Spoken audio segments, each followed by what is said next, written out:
सबको जय मसीह की। आए हम उस 6वें कलमे को देखेंगे जो यीशु मसीह ने क्रूस पे बोला। यूहन्ना 19 उसका 30 लिखा है, जब यीशु ने वह सिरका लिया तो कहा पूरा हुआ और सिर झुकाकर प्राण त्याग दिए। आमीन, हालेलुया। हम हर साल देखते हैं इन कलमों को। परमेश्वर हर साल हमें सिखाते हैं और हर साल नया प्रकाशन के साथ अपने लोगों के साथ बात करते हैं। जब हम इस बात को देखते हैं कि पूरा हुआ, क्या पूरा हुआ, यीशु मसीह ने कौन सा काम था जो पूरा किया। हालेलुया। यीशु मसीह ने छुटकारे का काम पूरा किया, यीशु मसीह ने उद्धार का काम किया और यीशु मसीह ने शैतान के गढ़ों को ढाने का काम पूरा किया ताकि मनुष्य अब परमेश्वर के साथ पहले की तरह मिल सके। हालेलुया। और यीशु मसीह ने हमारे लिए स्वतंत्रता को भी पूरा किया। हम देखते हैं कि यीशु मसीह ने इन कार्यों को पूरा किया।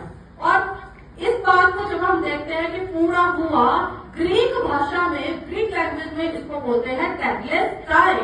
टेटलेस्टाई का मतलब क्या होता है? हर साल सीखते हैं हम लोग, बहुत कॉमन वर्ड है, पता होना चाहिए। बताओ, किसी को याद है? टेटलेस्टाई यानी कि finish, it's finish, fulfil, paired, सब कुछ यीशु मसीह ने पूरा कर दिया। और जब हम देखते हैं कि रोमी सरकार के जो सैनिक थे, जब वहां पे वो युद्ध को जीत जाते थे, विजय की घोषणा करते थे, तो वो ऐसे नहीं बोलते थे जीत के पार्टी करो पार्टी करो। वो कैसे बोलते थे? टेटलेस्टाई, टेटलेस्टाई, यानी कि अब सब कुछ पूरा हो गया है। टेटलेस्टाई का मतलब ये नहीं है कि कुछ समय के लिए स्टॉप हो गया, कुछ समय के लिए वो काम कर लिया, कुछ समय के लिए वो चीजें रुक गई हैं। टेटलेस्टाई का मतलब है कंप्लीटली फिनिश, यानी कि पूरी तरह से अब खत्म हो गया। अब कुछ भी उसके बाद बाकी नहीं है। ये नहीं कि थोड़ा सा उधार रह गया, बाद में हम लोग चुका देंगे। परमेश्वर ने हमारे लिए कुछ भी बाकी नहीं रखा कि हम उसको दें।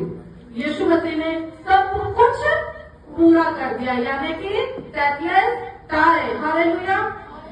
पूरा पूरा भुगतान। कौन सी ऐसी बात थी जो प्रभु यीशु मसीह पूरा करने के लिए आए?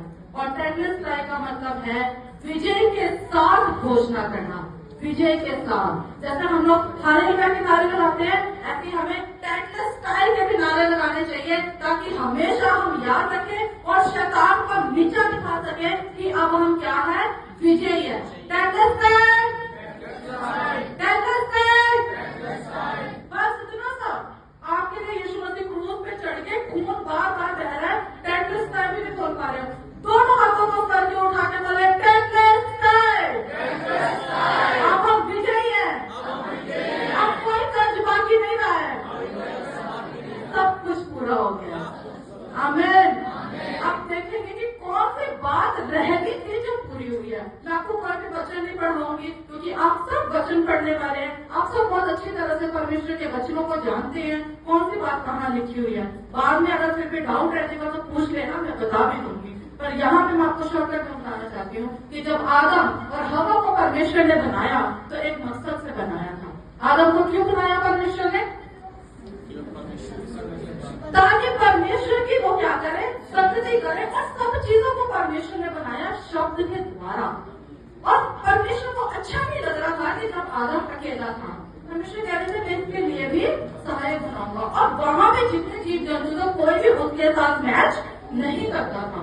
और इसलिए परमेश्वर ने उसकी चिंता करते हुए, उससे प्यार करते हुए उसके लिए एक हवा को बनाया, उसकी सहायक को, उसकी पत्नी को बनाया, ताकि अब हम सब मिलके क्या करेंगे? महिमा करेंगे। अब उन दोनों ने मिलके क्या किया? परमेश्वर की संतति की। उसके बाद उन्होंने क्या किया? उन्होंने पाप किया। वो पाप आ गया बीच में। अब परमेश्वर की महिमा नहीं हो रही है, अब परमेश्वर की महिमा नहीं हो रही है क्योंकि अब क्या आ गया? पाप आ गया। अब वो पाप के द्वारा उनको पता चल गया हमने कपड़े नहीं पहने हैं। जब परमेश्वर आए, परमेश्वर का शब्द सुन के वो डर के, ये अधूरी रह गई थी बातें जो यीशु मसीह पूरा करने के लिए आए। हालेलुया। फिर परमेश्वर ने उनके पाप पर ढकने के लिए उनको चमड़े के क्या दिए? अंग रखे दिए पहनने के लिए। वो पहला बलिदान था, पहली बलि थी जो मनुष्य के पाप को ढकने के लिए परमेश्वर ने अदन की वाटिका में दी, वो पहली बलि थी। उसके बाद चले आ रही है बलियां, चले आ रहे हैं लोग, हम देखते हैं अब्राहम के टाइम में देखते हैं, मूसा के टाइम में देखते हैं। अब परमेश्वर के सामने ऐसे नहीं जा सकते थे जैसे पहले आदम चला जाता था। आपको डर नहीं है परमेश्वर की बात से। परमेश्वर बोले आदम, आदम तो कहाँ है? वो बोला मैं तो डर गया आपका शब्द सुन के, क्योंकि मैंने कपड़े नहीं पहने हैं। पर पहले उनको नहीं पता था कि कपड़े पहनने हैं कि नहीं पहने। वो गैप आ गया, वो डिस्टेंस आ गया। अब मनुष्य और परमेश्वर के बीच में किसी को रहना है, किसी को बात करने के लिए रहना है। जैसे मूसा करता था बात, बीच में रह के मध्यस्थी की प्रार्थना करता था। कैसी प्रार्थना करता था? मध्यस्थी। हमने सीखा भी ना पीछे, मूसा बीच में खड़े होकर बोलता था प्रभु जी प्लीज इनको माफ कर दो, प्रभु इनको माफ कर दो, इनके लिए ऐसा कर दो, इनके लिए वैसा कर दो। अब सीधा नहीं जा सकता, वो चली आ रही है चीजें, कुर्बानियां चाहिए सब कुछ। पर क्या उसमें से कोई ऐसी सिद्ध बलि थी, कोई ऐसी कुर्बानी थी, कोई ऐसा मनुष्य था जो सीधा परमेश्वर के साथ मेल करा दे? कोई भी नहीं था। इसीलिए उस काम को जो आदम ने अदन की वाटिका में खराब कर दिया था, अधूरा छोड़ दिया था, मनुष्य मिल नहीं पा रहा था परमेश्वर को, उन सब चीजों को पूरा करने के लिए यीशु मसीह आए, ताकि वो अब क्या कर सके?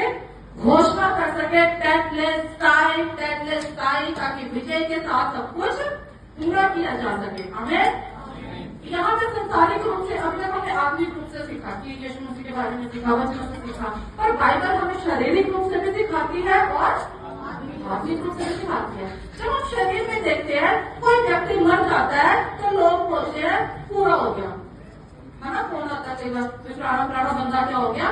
पूरा हो गया। पर वो बहुत सारी चीजों को पेंडिंग छोड़ के, अधूरा छोड़ के पूरा हो जाता है। क्या वो पूरा हो जाता है? हालेलुया। वो बहुत सारी चीजों को, लोन को इतने ऊपर कर होता है, बंदा मर जाता है और लोग बोलते हैं कि वो पूरा हो गया। बाद में पूरा को पूरा कर किसको उतारना पड़ता है? फैमिली को। और पता नहीं उसने बोलते हैं लोग कि हाँ ये पूरा हो गया, पर पता नहीं उसने अपनी बाकी की जिंदगी जो रहेगी थी उसमें परमेश्वर से माफी मांगी कि नहीं मांगी, उसने सब चीजों को पूरा किया कि नहीं किया जो परमेश्वर ने मनुष्य के लिए रखा हुआ था। पता नहीं उसने बपतिस्मा लिया कि नहीं लिया, पता नहीं उसने किसी को प्रभु यीशु मसीह के बारे में बताया कि नहीं बताया, और लोग बोलते हैं वो पूरा हो गया। पर अभी हमारे पास समय है, जैसे बताया था भैया ने भी, कि हमें करना है, माफी मांगनी है, बार बार परमेश्वर से तौबा करनी है। हम सोचते नहीं कि हमें तो 5 साल 10 साल हो गए तो तौबा ही मांगते हैं। जी हाँ, तौबा ही मांगते रहना है, क्योंकि यीशु मसीह के क्रूस पे चढ़ने के पीछे का रीजन यही है कि हमें माफी नहीं मिल रही थी, पर अब यीशु मसीह के लहू के द्वारा माफी मिल रही है। इसलिए प्रभु यीशु मसीह ने कहा सब कुछ पूरा हो गया। अब उसने कुछ भी अधूरा नहीं छोड़ा। हम भी उसी परमेश्वर के बच्चे हैं, हमें भी कुछ भी अधूरा नहीं छोड़ना है। जो काम करना है जीते जी करो, ये नहीं कल को समाचार प्रचार करेंगे, कल को मैं बपतिस्मा लूंगा, कल को ये करूंगा, आज ही करो। अधूरा छोड़ के भैया मत जाना, फिर बोलोगे भी पूरे हो गए। अधूरे नहीं रहना, जो भी चीज करनी है उसको पूरा करो, कंप्लीट करो। जैसे हमारे प्रभु यीशु मसीह ने कंप्लीट किया है वैसे ही हमें भी कंप्लीट करना है। आमीन। परमेश्वर